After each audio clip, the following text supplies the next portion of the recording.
Thank you, Mr. Chairman. The House Judiciary Committee is responsible for helping to ensure the rule of law. Unfortunately, this chairman ignored a bipartisan congressional subpoena served upon him. The actions of this chairman have undermined the credibility of all congressional committees in seeking information from witnesses and have undermined the rule of law. Now, Director Wray, thank you for your public service and for the service of the brave FBI agents. I'm going to ask you a series of basic questions to get facts out to the American people about our system of justice.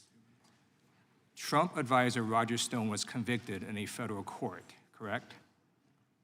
That's my recollection. Trump donor Elliot Brady was convicted in a federal court, correct?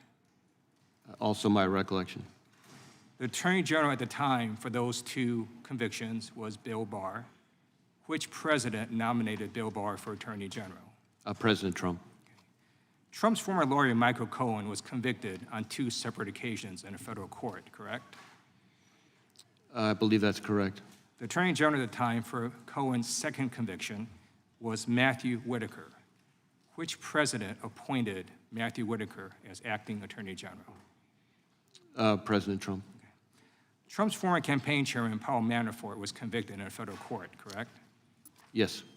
Trump's former deputy campaign manager, Mr. Gates, was convicted in a federal court, correct? That's my recollection. Trump's campaign foreign policy advisor, George Papadopoulos, was convicted in a federal court, correct? Yes, I think he pled guilty, yes. The Attorney General at the time of those three cases was Jeff Sessions. Which president nominated Jeff Sessions for Attorney General? President Trump. Okay. You were the FBI director for all of those cases at the time. Which president nominated you? President Trump. Okay. What these facts show is we don't have a two-tiered system of justice. We have one Department of Justice that goes after criminals regardless of party ideology. All of these folks were convicted under the administrations of three separate Republican attorneys general. It is not the fault of the FBI that Donald Trump surrounded himself with criminals. Donald Trump brought that upon himself. Thank you to the FBI for exposing the cesspool of corruption of these Trump associates. Now, I'd like to talk about efforts by MAGA Republicans to defund the FBI.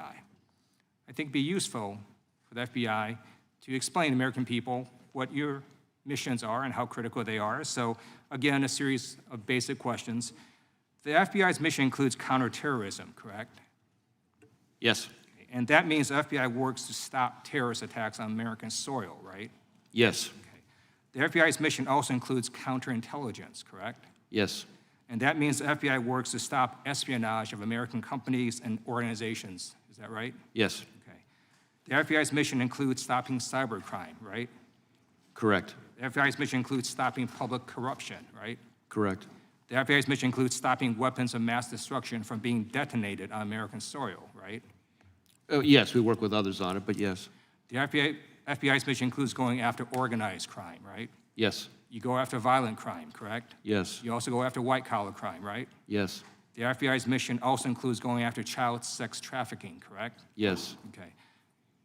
Republican members of their caucus, including members on this committee, have asked to defund the FBI. One member of this committee from Arizona wrote that the FBI, quote, should be defunded and dismantled.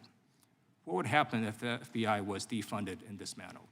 We would have hundreds more violent criminals out on the street, dozens more violent gangs terrorizing communities, hundreds more child predators on the loose, hundreds more kids left at those predators' mercy instead of being rescued, scores of threats from the Chinese Communist Party being left unaddressed, hundreds of ransomware attacks left unmitigated, terrorist attacks, both jihadist-inspired and domestic violent extremists, not prevented, that would succeed against Americans.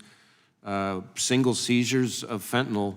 It is not uncommon right now for a single FBI office in a single operation to seize enough fentanyl to wipe out an entire state. So many, many, many, many more of those lethal doses would be sweeping the country. We have close to 400, I think it is, somewhere between 300 and 400 investigations into the leadership of the cartels trafficking that fentanyl.